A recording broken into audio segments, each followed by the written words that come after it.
Happy Monday.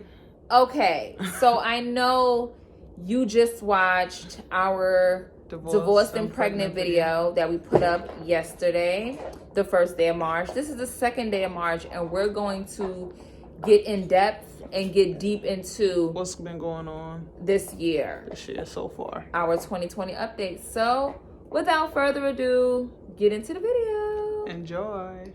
What's up, HR Squad 2020?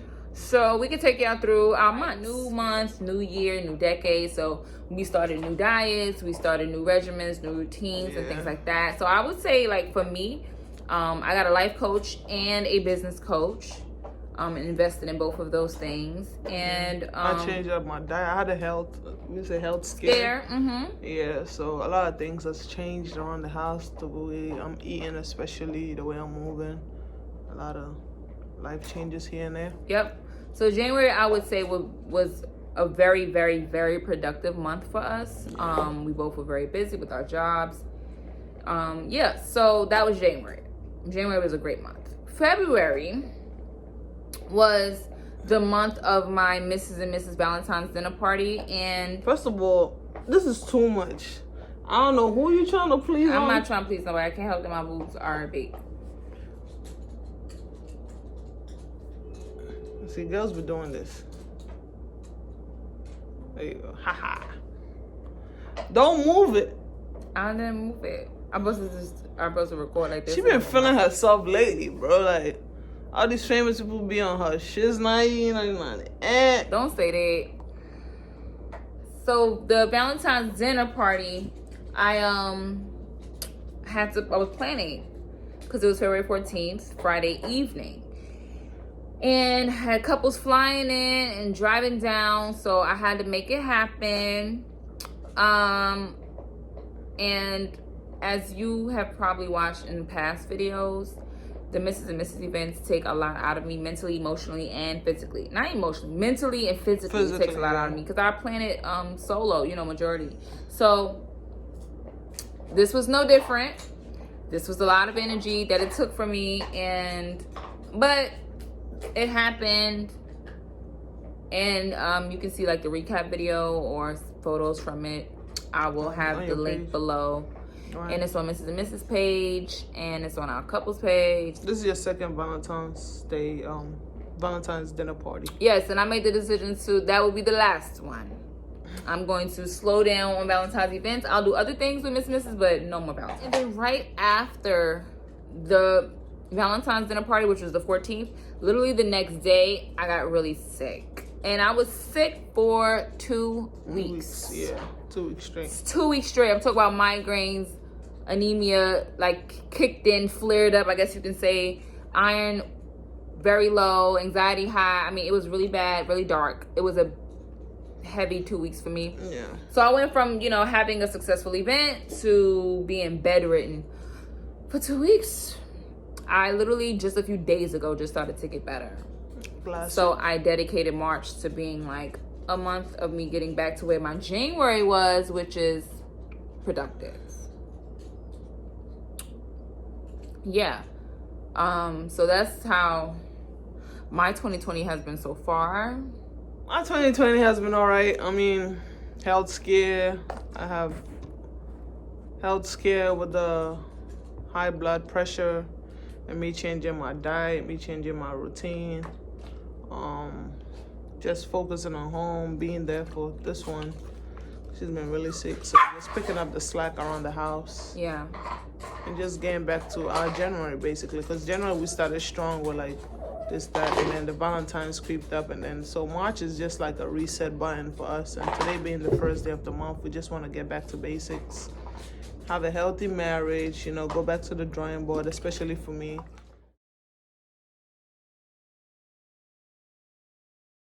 Going into our marriage has been, I just feel like our marriage has seasons and it goes into changes, and it's like we have moments where we're really good, we have moments where we're not like arguing, but it's just like there's a disconnect and we have to like figure it out. Because since I met Rita, she's always kept a consistent job, which means, and the job she's in now, she's been in for like a few years now. She gets a lot of promotions, she gets a lot of raises, but what comes with that is a lot of hours. So, you know, I think that can take a toll on a marriage when someone is out of the house majority of the time and they're in a building that they're away from you, and it's like hours, and then they come home and they're tired. So if you know, years of that can take a toll. Right. And with me, as far as jobs, I'm a job hopper. My focus has always, since I was a kid, I've always knew that I was going to run my business and that was going to be my end goal. Every job I've had some amazing jobs with some amazing positions with some amazing companies, but I never ever got a job and was like, oh, I can't wait to be the manager, or never even was interested a tiny bit in being promoted, because I never really cared as much. And that's just a fact. And I don't think I ever will care for any company as much as I do my own. Rita, on the other hand, she is willing to climb the corporate ladder, and me, I can give a fuck about a corporate ladder. I want my own damn ladder. So that's what that can cause a lot of friction. It's something we never talked about before we got married, but we have two different paths. We have two different ways we see things. I really can't fathom working 9 to 5 for the rest of my life, and she can't fathom not having a consistent check. So that's a conversation we have often. And sometimes, you know, with me job hopping, I will work somewhere for a certain amount of months and make incredible money, and then I will not work there, and then for like, you know, and then be transitioning to another job, and then that can cause issues. So, and that's the way it's been. Yeah. So I feel like, I don't know, I don't think it's ever, I feel as though with that comes with the way our marriage moves.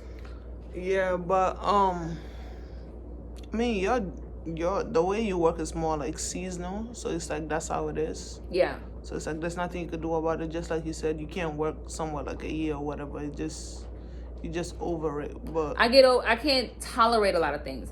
Rita also works in an environment where she's secluded and she's like kind of a figure of authority. People kind of listen to her. She's kind of the boss. And, you know, she doesn't deal with customers on a day-to-day. Every job that I have to deal with. Yeah, I'm not the boss. I'm like an employee. I have somebody over me and over me and over me. And I deal with customers face to face. That's my whole resume is of positions like that. So a lot of times she don't really understand. I'll be like, you know, I'm dealing with this and this and this and this, and I'm always like the only black girl. So I deal with racism. I deal with, you know, ignorant comments. I deal with a bunch of things. I just deal with a lot of things that come with every job I've ever had. And I have a low tolerance for things. And I think my tolerance has gotten higher because I always know, okay, I'm here. I'm making really good money. I can't let this fall to the wayside and then have everything on her. And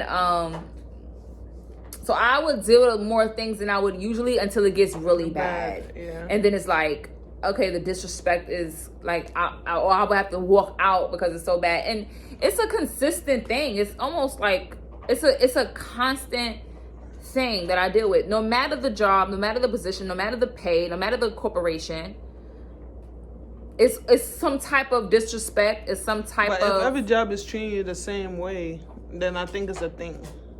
What you mean it's a thing?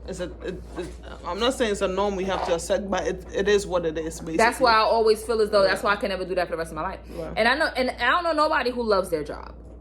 I do. Yeah, but I'm talking about someone who deals with people, deals with people on a day-to-day basis. You don't deal with people. I deal with people. You really don't. Like, you don't.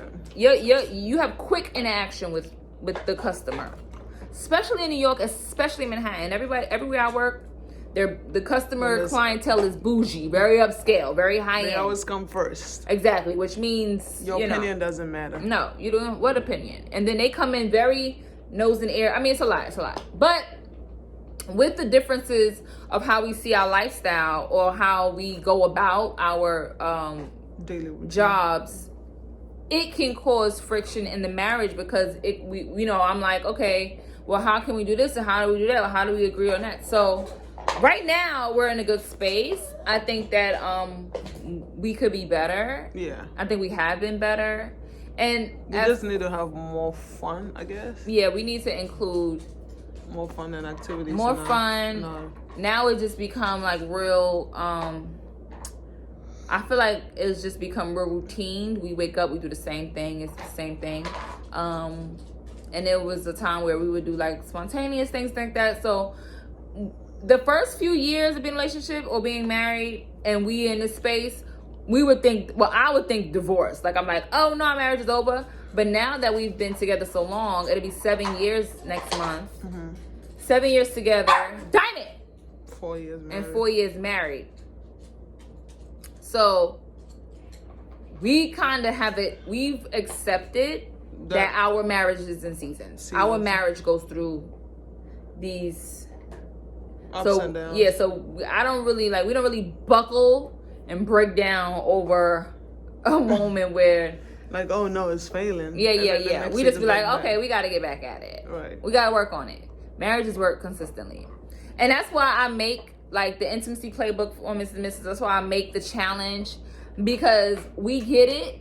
We get it. You know, we are not lovey-dovey all the time. We're not in love. Well, we're always in love. But I'm saying we don't, you know, it's not like over the rainbow flowers and massage oils every day. Right. But it's like eating the same dish, right? You eat it over and over and over and over. And it don't mean that you don't like it, but you just need to. You have to find different ways of making it. Maybe you gotta change the seasoning. Maybe you gotta bake it, not fry it. Maybe you gotta boil it, not grill it. You know, you gotta. It's the same condiments or it's the same ingredients, but you just gotta switch it up. Same food, but some is grilled, some is boiled, some is fried. Yeah. I'm saying some is baked, so it's just like eating the same food, right? It just find it in different ways to spice it up. Yeah. And being consistent. It's like with me, I'm not a consistent person. I do something 3 days and drop the ball. Yeah. The next week. I'm gonna drop the baller, so yeah. I have to find ways of being consistent. And I do want my marriage. I love this woman very much, but ain't no but. I just gotta do better. Ain't no but. We both, baby. Yeah. It's not on you. Like she made me breakfast today. I did after you. It was slamming. You made me breakfast. I made you breakfast today, and you put me to sleep last night. So we're even. So you made breakfast today? All right, I guess I will get more breakfast later. I will make more breakfast for you, boo boo. You don't be wanting to cook. You don't be wanting me to cook. You be wanting to cook all the time. You gotta learn how to make up African dishes. Baby, you don't be wanting me to. You be wanting to cook everything. You know when her days off, I want to spend time with her. She will cook breakfast, then lunch, then dinner, and she will insist. We have established that I'm the chef in this marriage. She's the chef. She does the laundry. I don't know how our roles changed so drastically. She's just taking over all of the household chores. Because you have a business to run. You don't have time for that. But I'll be wanting to do it too. Okay. I love you. I love you too. So sweet. Okay, that's marriage. It's marriage. Oh, I was also thinking we should do like Marriage Mondays. Marriage Monday videos. Okay. Okay. We should post it every Monday, and y'all let us know what y'all. During the weekend and post it. Right? Yeah. But I think that it's some type of comfort when you are in a situation and you do see someone else in that situation. Because then you start to feel as though, oh, wow, look how they got through that. Right. Yeah, me personally, dealing with anemia and fibroids and blocked fallopian tubes, like, it was incredible for me to see that there was a whole community out there who deal with the same thing. Because in those moments of being really weak, being really sick, I felt by myself, you know. Besides my baby taking care of me, I just felt like she don't really understand how it is to have anemia. Yeah.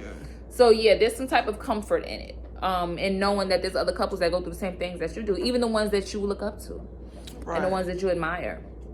That's true. That's true. All right. Yeah. So that was marriage. That was marriage. Moving. Oh Lord, moving. Okay. I don't think we're in a rush to move. Not anymore. I met her. She moved slid right on in, and then we've been in here for as long as we've been together. Right. With that being said, the neighborhood has changed a bit, and it is the city, and it's very loud. So when we was in our 20s, we was going out clubbing every night and going, getting on the train late. Yeah. This was like the perfect spot. Right. Now that we're older and we're trying to build a family, it's not really suitable to walk the dog. It's not suitable to have be pregnant. It's construction, it's colleges, it's hospitals, it's malls. There isn't really, it's noise. If you be quiet, you'll hear a siren, you'll hear a car honk, The right? weekends is mostly quiet. And with me, I don't see a lot of what she's 'Cause saying she's because at I'm always work at work. a So lot, yeah. by the time I come home, everybody's nighttime. done. It's nighttime, but it's died down. But during the day, there's construction in a building, there's drilling, we live in a high rise. It's just a lot that goes on. And I think this is suitable if you have a 9 to 5. Because you have an escape. During the loudness, you're at work, and then during the nighttime, it's quiet. You can watch something, make something, go out. Yeah. But now that, it's not suitable if you have a night job. Or if you're pregnant. Right. If you're pregnant. You don't get no peace. And now when we go away, we go to Savannah, we go to Atlanta, we go to Charlotte, North Carolina, we go to DC, we wake up and it's peaceful. There's about 3 people on a sidewalk. Over here, there's tourists nonstop. The sidewalks it's just too much. And then my anxiety has gotten really high over the past couple of months or years, and it's just too much. The subway system, I'm over everything. Yeah. So when we visit my mom lives in like this such nice area, quiet area. She has like a nice little life, and just everything is just so cute. And the little town is cute, and it's more nature than it is city. And I feel like I'm becoming a suburban girl. So for the past couple of years, we have been attempting to escape it and get out of it. The only thing is that it's really difficult to find an apartment with the amenities that we have in this apartment and in this building, and the safety of the neighborhood in the same price range, right. Especially in the 5 boroughs in New York. So we're looking in Jersey, and then we kind of love Atlanta. We think Atlanta's perfect to have a home. So right. As far as moving,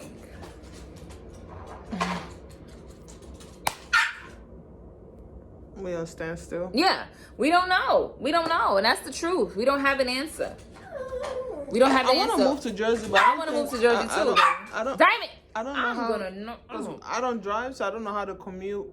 And I know the good neighborhoods are further apart. It's not like in the front. Let's say she goes into labor, and I get up work at 5 o'clock. And you live in. By the time I get there, you work in Manhattan. By the time I get there, the baby's already out, and not the baby's already out. So it's I think that's one thing I'm very hesitant. I don't know if we should have the baby and then move. And I don't want to be pregnant here. So it's and then we would have to redecorate this whole house. This apartment has been decorated the way it's been for years. Right. We need more space. We need brighter spaces. As you can see, every time we record, there's always a bunch of stuff in the background. And we would have to redo everything. And if we take the time and money and energy to redecorate this entire apartment, we're gonna stay here for at least another year. Yeah. Who's gonna do that and then move? So that's where we are. This is as real as this video gonna get. This ain't no fluff, honey. This is as real as it gets. No Photoshop.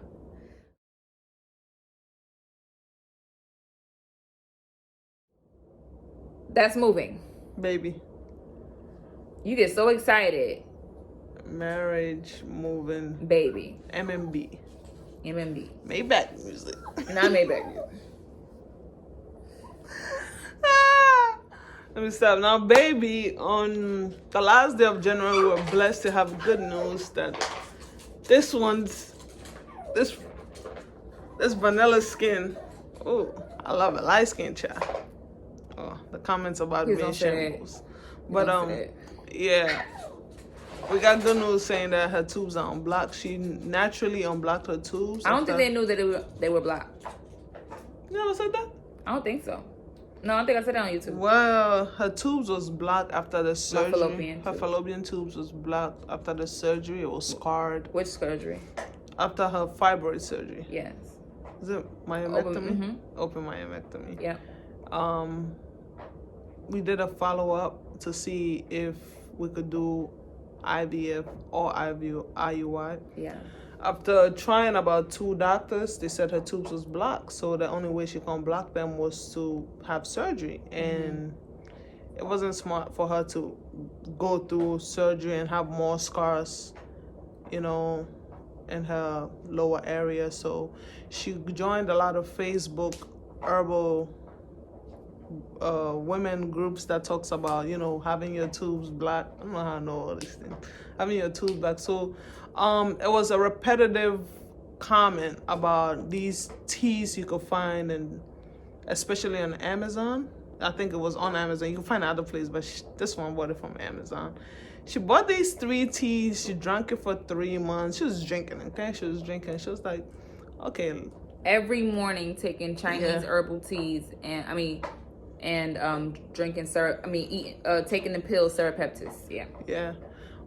So everything was on pause. No, so right now we're like, okay, baby pause.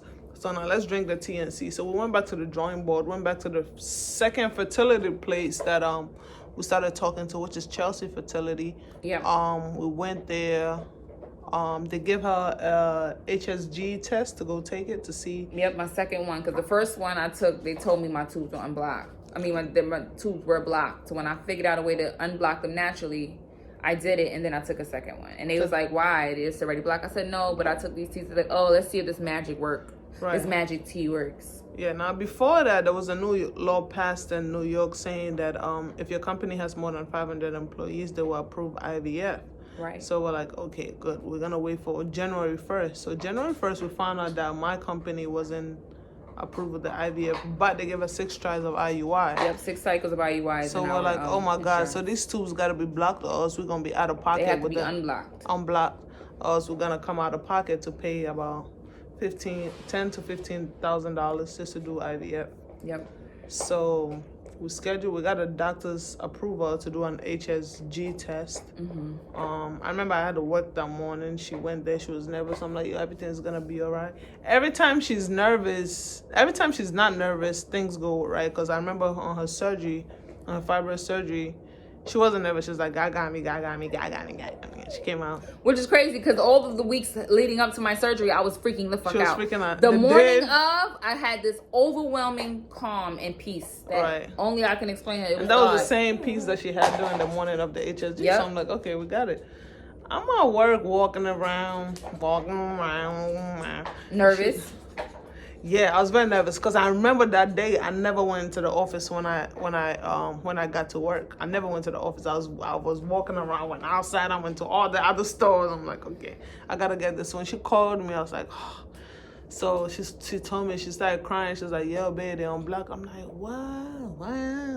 They unblocked. You was like, you're lying. You're lying. Yeah, Are you serious? Yeah, I was crying out in the street. I was like, fuck all these customers. I'm fucking happy. So I think somebody was trying to get my attention. I'm like, hold on, this is the moment right here. So that was good. And right now it's unblocked. So right now, our fertility clinic, they want me to call them first day of my cycle, get an ultrasound, we order the sperm, and we do the IUI. So that is the great news. This is a 2-year TTC journey, and it's finally happening. Like, it went from finding out we had fibroids, taking them out with the surgery, then finding out that we had fallopian block tubes from the surgery, and now naturally unblocking them. Now they're unblocked, and now we can have IUI. We're supposed to do our IUI in February, and with the Valentine's dinner party and me getting sick, we didn't do it. So now it's March, and I think that we are making the decision to do I want to be pregnant here in this apartment? Do we want to just stay here? I mean, we did just renew a lease. You know, do we redesign this apartment and make it more suitable for me, comfortability and the space to go out 9 months of pregnancy? Do we want to move first? Do we want to be pregnant and move, which is a no? And then with my health, with me and my anemia and my, I just, that scares me as well, because I will have a great 3 months, and then right after I will be sick again, and so sick that I can't get up. I don't want to do that with pregnancy. So I'm actually, being bedridden and sick these past 2 weeks scared the shit out of me, actually. And I have been sick like that before. Yeah. But I'm like, what if we had did the IUI and I was sick like that, and I'm like finding out I'm really pregnant, and then it's, so I feel like making this video, we got a lot of conversations to have. I think I'm leaning more towards doing the IUI, either this month in March or next month in April, and redecorating his house and staying here until we give ourselves enough time to find a really nice place in Jersey, get a car, and move with I'd rather move with a 6-month-old than move 6 months pregnant. Right. You know, because I think we'll have more things situated. Whew. It's a lot of talking. It's a half hour. Yeah. So that's what we are. So we're gonna make a few more videos, and we're gonna be uploading them all through March. So yeah, subscribe, like this video if you like videos like this. Comment below if you want to see Marriage Mondays, if you want to hear us talk more about you know, the ups and downs of a marriage. You want to hear us talk about moving, you want to hear us talk about TTC. We know that, you know, y'all are seeing a lot of couples do a lot of pranks and challenges, but there are a few that are really talking about real shit. And there are some that talk about real shit because we watch them, and we love that people are being transparent and using their YouTube platform to be honest and let other people know that, you know, y'all are not the only ones. That's why I created Mrs. and Mrs. It's to, you know, sense of community, and we're not alone. You know, being a woman and being married to a woman, I know that can't be easy. Being in a marriage can be easy already, but you know, there's a lot that comes with being in a lesbian relationship. Two women trying to figure out our own feelings and merge our lives. It could be a lot. And to be honest, we still come here. We still I think that's what's keeping us together, is that we still love each other, and we don't disrespect each other. And we still have a crush. We don't play each other. We don't make each other look crazy. We don't cheat on each other. We don't lie to each other. We don't betray each other. I think the comments on Young and May can go down a little bit. What? You don't like that I comment on Young and May page? No, I don't. Why? Because you're my wife. But I like her. Okay. She's like her #1 fan though. I'm not even mad. I like Young and May. I like Young and May. And Lena Waves. And Breezy. And Breezy reposted me on her IG. Period. You like that? Mm-hmm. She is a fan, but like, yeah. I think I just like the fact that studs are doing their thing. I can't.